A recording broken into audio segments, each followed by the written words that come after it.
And you work up from your darks to the next one, and the next one, and the next one, till you get higher and higher and higher in value, and you finish off with the highlights. I don't want to put too much of this green on because it'll destroy the atmospheric look through there. So I just want to give subtle tints.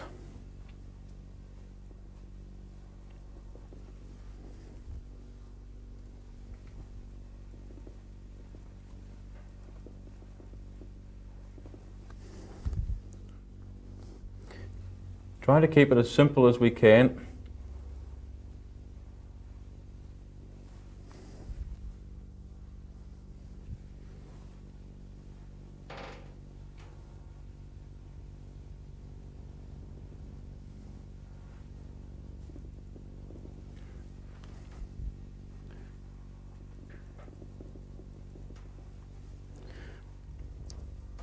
Now, we're also getting a nice pink colour coming through, and that's striking the rocks. It's actually striking that bluff coming up through there. Lots and lots of areas, especially the bits of trees, it's striking bits of the bank, and that really does give it a nice warm feeling. There's grass up through here. There's quite a lot of nice subtle detail which I want to put in, so I'm going to take white, and I'm going to add some cadmium to it. Now that's a good example of a colour which tends to take over.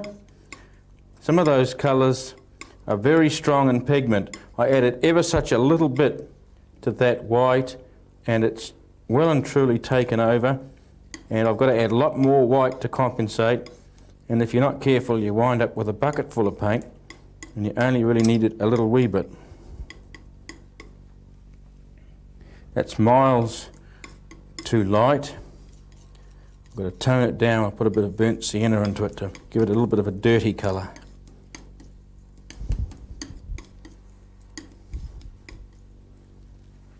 That's better. Now I'm going to use that colour as it is, but I'm also going to add some of it to my tree highlight colour, which is going to give me the impression that the sun is bouncing off those trees. Let's hope. Put it on nice and thick round there.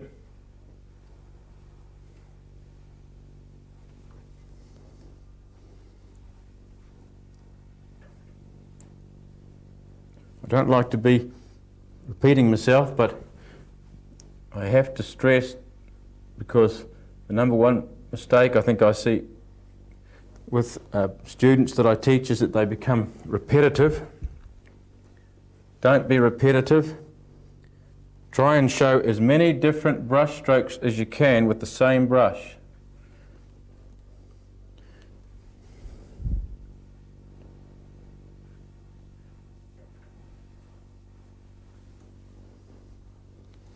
If you find something that looks attractive, 3 or 4 of them is not going to look 3 or 4 times more attractive.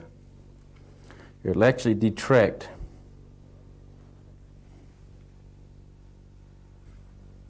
It was full of cicadas, and it was a beautiful day. I'd like to try and create the impression of that beautiful day if I can.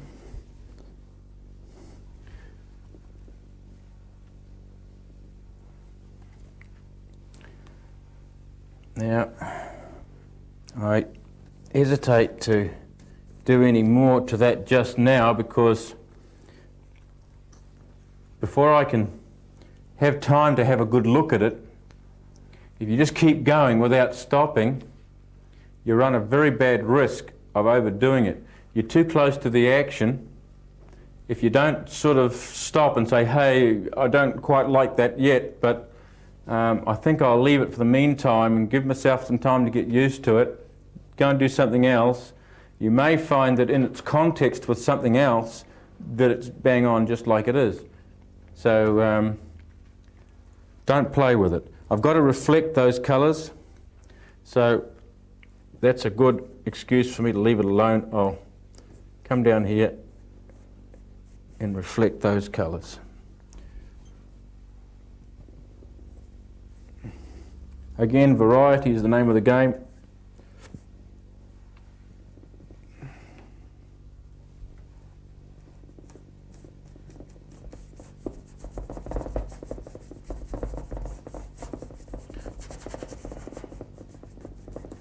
Smoothing it off with gentle brush strokes like that.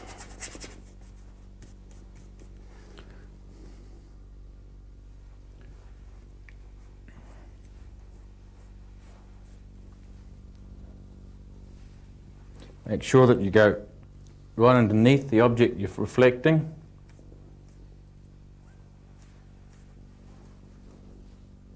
There are some laws of nature that don't ever bend. And if you want to remain credible, you've got to obey them.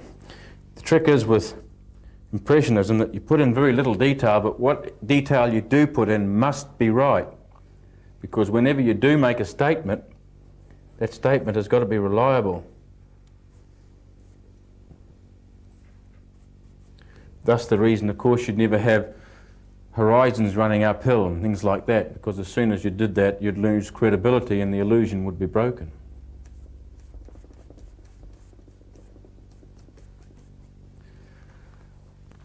All right, now then. I want to take that dark colour which I used to just cut in these dark rocks here, and I want to just create this little area. We'll make the tide go out a little bit.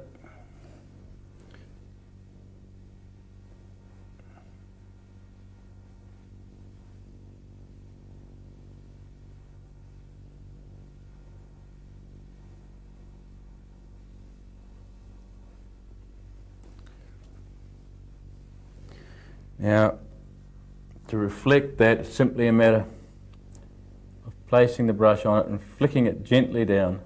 Just kissing the surface, it's only just touching the surface, and just flick it down.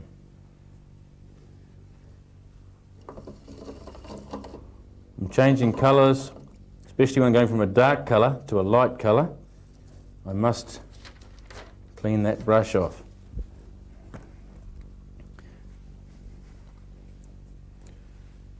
That blue through there, just flick it down to form a reflection.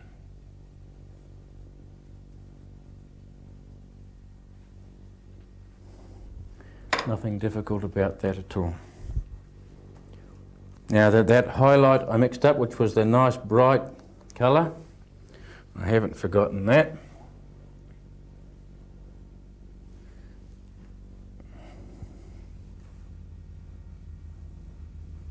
Notice again I'm using a brush much too big. I'd far rather use the brush miles too big and use on the edge and risk puddling with it.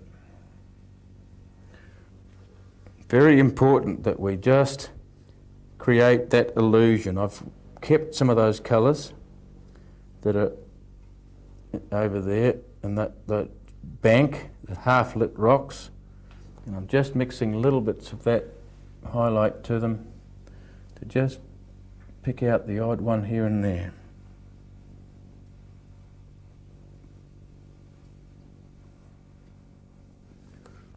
In the absolute dark blue colour again I've still got with me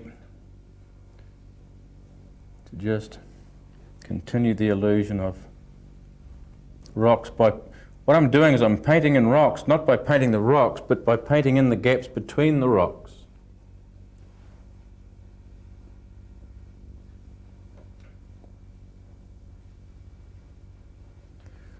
When I've got a little wee brush in my hand like that, I've got to be careful that I don't labour with it. I'm going to place in this area through here. It was quite a lot of sparkly water. I'm going up high in value in colours, so that's as good a time as any to have a good old clean up. I don't want to get those dark colours mixed in with them.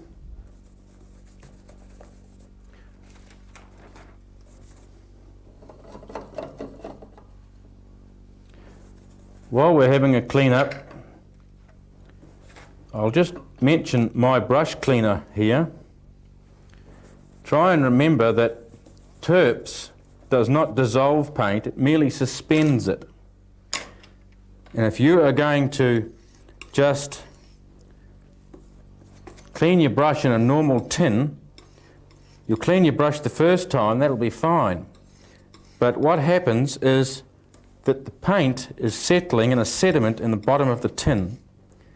And the second time you clean your brush, you're only cleaning it in the sediment that you put there the first time. And you're working that paint up into the ferrule of your brush. Not only is that going to reduce the life of your brush, but you're not going to get a very clean brush. So what I do is I actually have a small tin.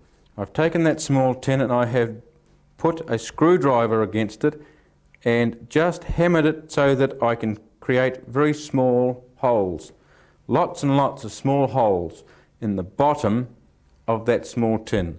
It then goes inside my main tin, and the terps actually covers the small tin inside. So therefore, I'm cleaning my brush on the clean small tin, and the sediment is going down through the holes and is settling in the bottom of the main tin.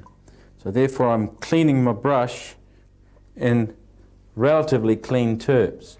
As the sediment goes to the bottom and gathers on the bottom, you can then remove your small tin and throw it away, the big one, and clean out your little tin and put it into another tin.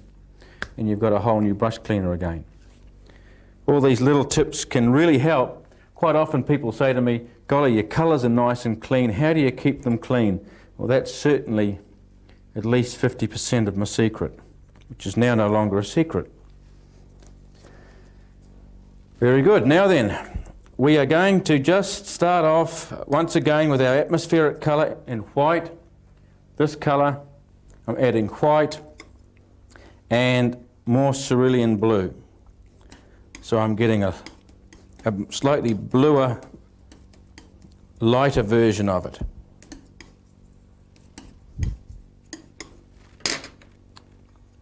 Plenty of medium. And on it goes.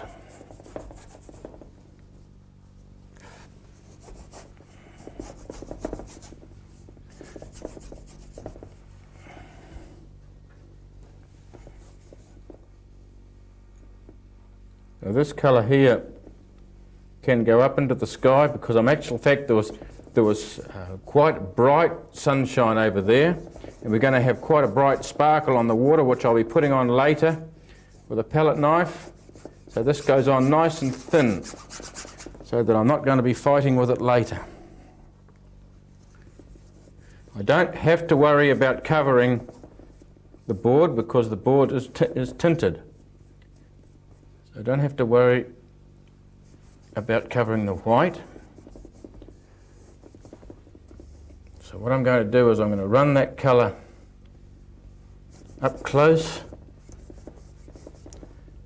When I've got it well and truly on, I can brush it across till it's nice and smooth. Vertical brush strokes to just tidy it up. Now I've got it on, I can bring the two colours together.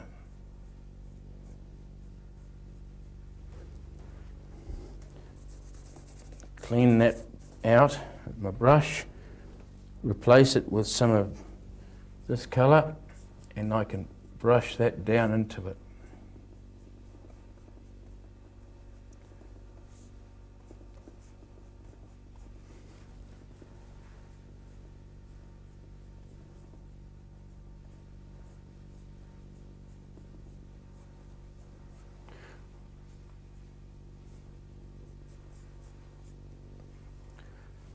Nothing of any earth-shattering importance. Nothing particularly difficult.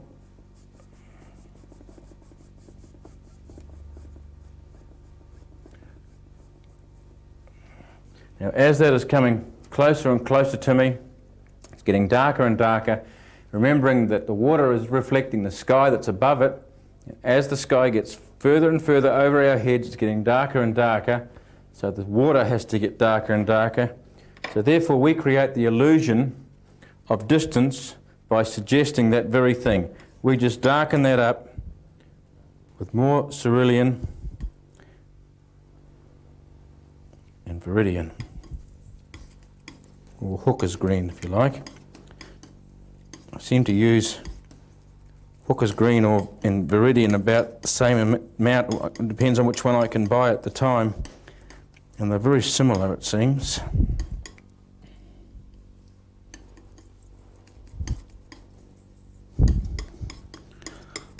Now we've mixed up that colour, we can start placing it in. Again, I keep it thin, I scrub it, very unceremoniously scrub it in there. Once I've got it on, note I'm leaving a gap between where those two colours are and where that colour is there, because I don't really want to get it dirtied up. In actual fact, I'm a little bit concerned about this area through here. I'm not too happy with the reflection. See how that reflection shape there must be followed by this one here. So I'm going to have to modify that a little bit.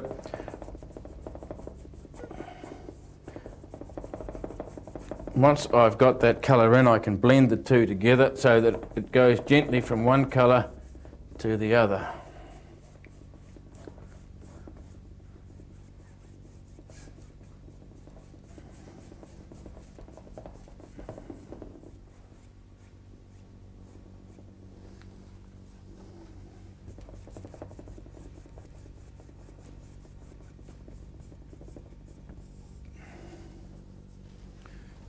I think I need to cut in there a little bit.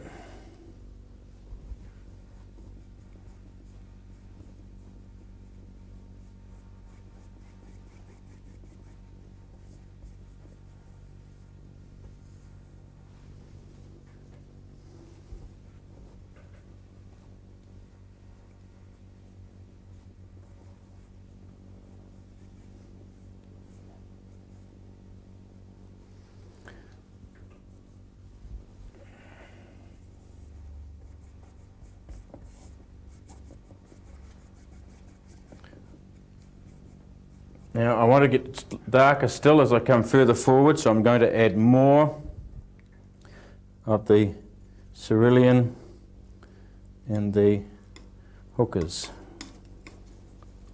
Both those are very strong pigments, so we have to be very careful not to overdo them. Especially the hooker's green. It's a very powerful green pigment. There's only one that I know of which is stronger, which is phthalocyanine, if you can say that. But very, very strong indeed. If you're not careful, it'll take over. So now we've got it darker again, just for the very front.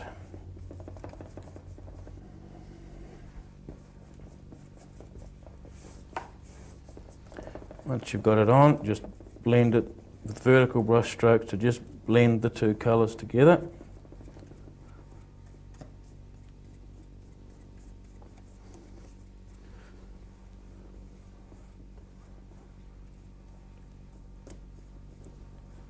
Vertical and horizontal brush strokes.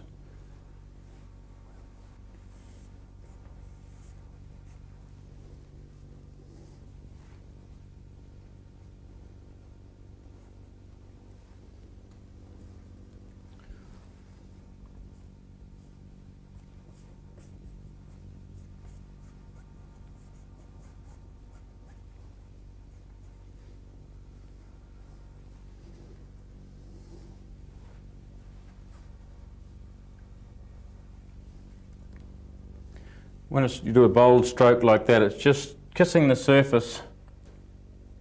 Sometimes you have to do a couple of dummy runs till you get lower and lower and lower until you eventually just strike the surface Most important that you don't overdo it.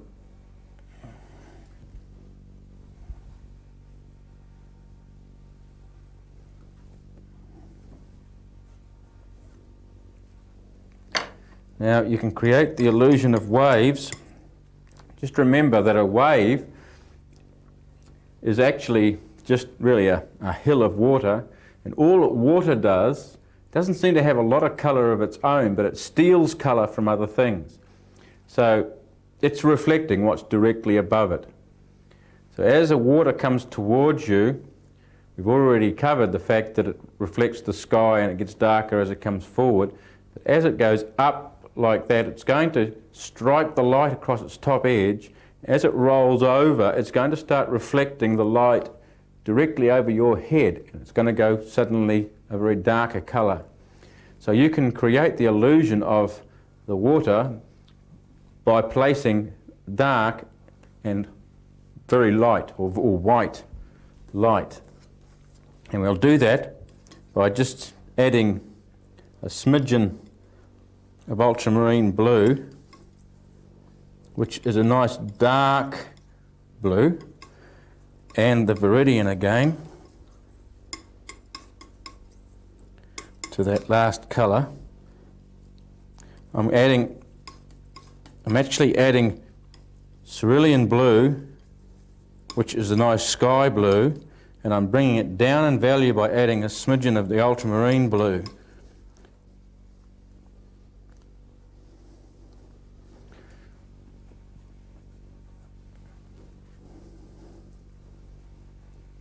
Remembering that this is not a surf beach, so we don't have, it's not appropriate to put in a lot of waves, but we're just going to make a suggestion that there are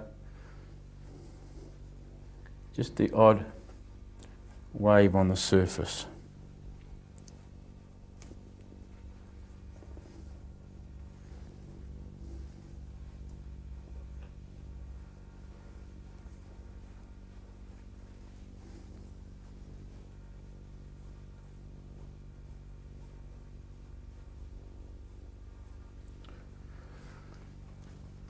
Now then, our reflection colour, I've still got some. It's this colour here.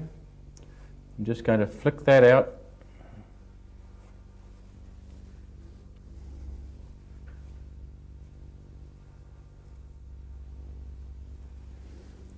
Just to make some interesting shapes through there.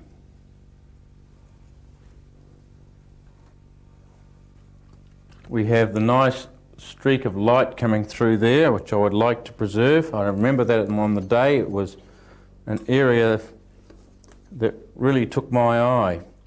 We have that pink colour, which I put up through here.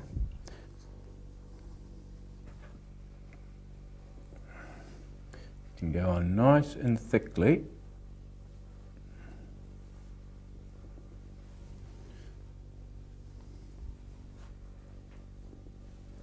Mustn't play with it.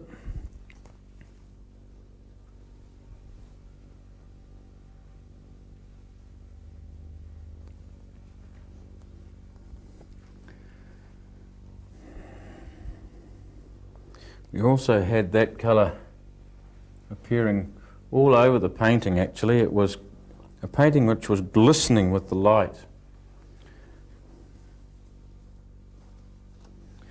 Now then, I think most of those colours are reflected. We need to just make sure that they're reflected.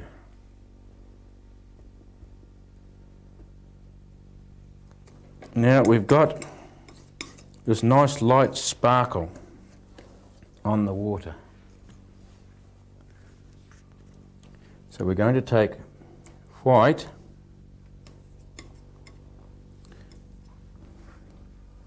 I think that white and a wee bit of the cadmium red. I'm loath to put white all on its own because it seldom appears in nature. Even the bright white from the sun is a warm white. So I'm taking white and just warming it with some cadmium red.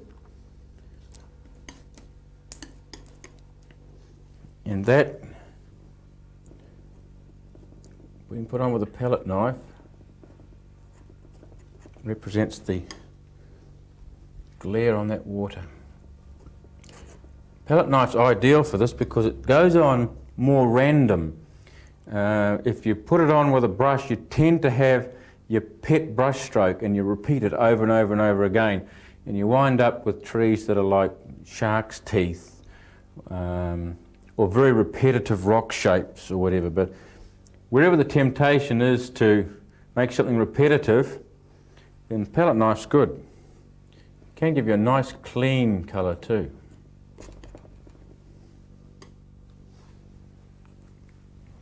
I think that we'll have a nice sunny sky, and I think I'd like to have some of that nice orangey colour coming through up there.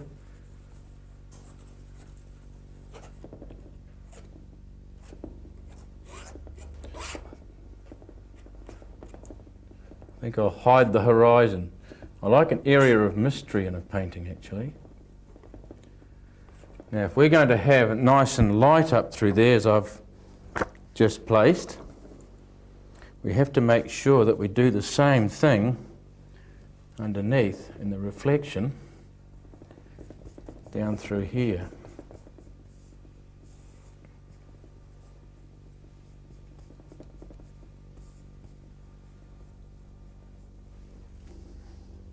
One of the pleasures of oil painting, unlike watercolour, you can change your mind. With watercolour, you've got to plan it right from the very beginning.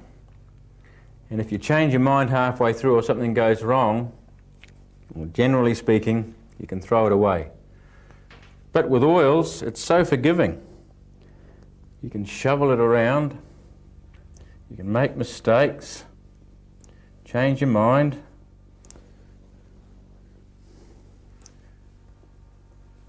It's brilliant, especially for a duffer like me,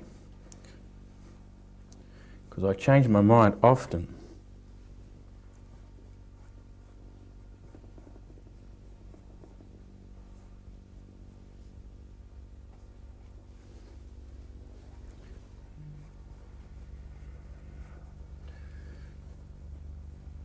So I'm just trying to get a soft look through there without overdoing it. I guess it's harder for me because I'm sort of seeing it how it should be rather than how it is, whereas you can't see inside my head as to what I'm trying to do, so it's probably appears like I'm playing with it for nothing. However,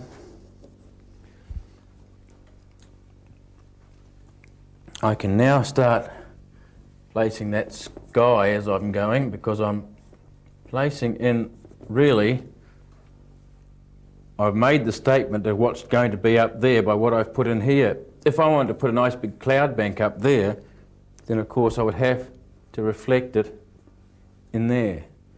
It's only logical. Now this sky, you remember what I was talking about before when I talked about cutting holes? Well, this is where many of you will probably get the shock of your life, because it's precisely what I want to do through here.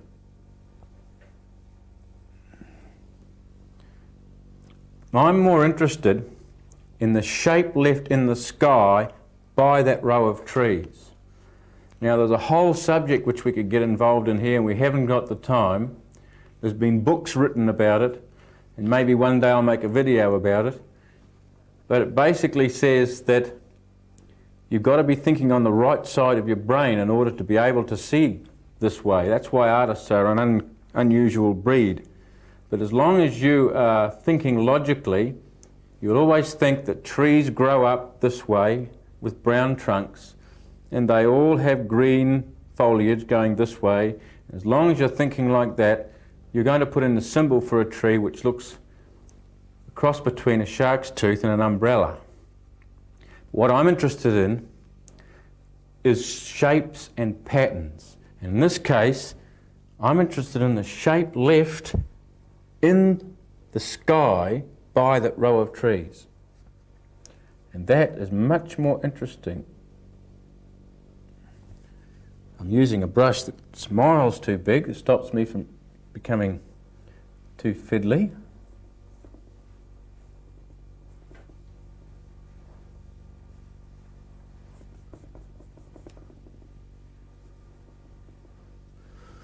I can let that start to get blue now. As it starts to move away from the light, it can start to get some blue in it, so I'll get some cerulean blue. We're going to place that colour in through there. As we are moving away from the light, we are getting cooler and cooler and darker and darker. Now I'm going right up to that colour. Occasionally I get a little bit on the brush, but only a little bit, so it doesn't matter.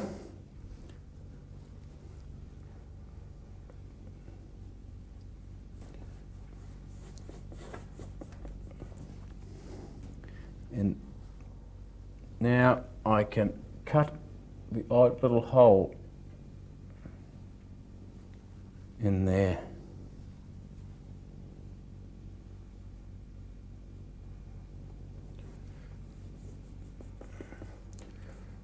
Now that needs to have that area, that line through there just made fuzzy. I'm just going very lightly dusting over that to just fuzz it up so that it recedes back into the headland, back into the distance headland there.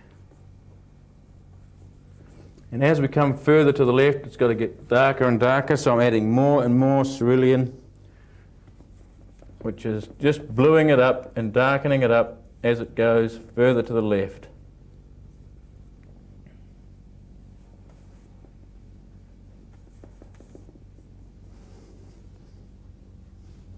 And we finish off the left-hand side there with a nice darkish blue.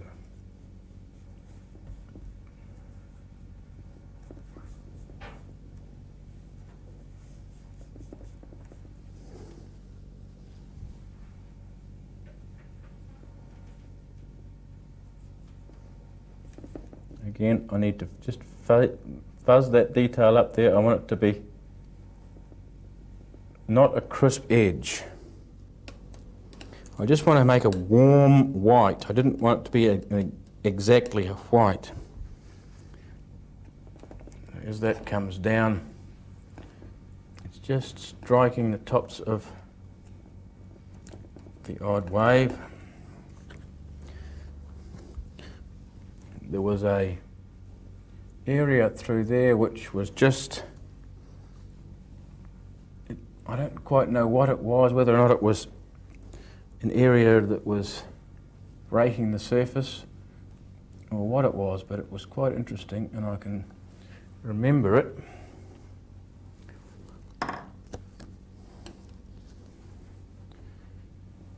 We have the light just catching the tops of waves. There was lots and lots of little, like bubbles going out across the surface here.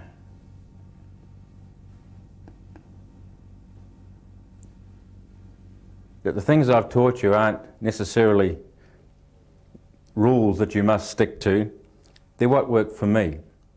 That doesn't necessarily mean that they're golden rules and everybody that's successful must do that. A lot of artists who are a lot better than me don't necessarily follow those rules. But I can guarantee you that if you want to paint on location, you've got to be organised, and there's a special thrill if you can pull it off. There's so many things working against you that if you can do it, there is a tremendous thrill. And if you've never tried it, if you've never tried painting, why don't you give it a go? Because you never know, there might be a talent there that you didn't even know you had. And if you didn't give it a try, you'll never know. Best of luck.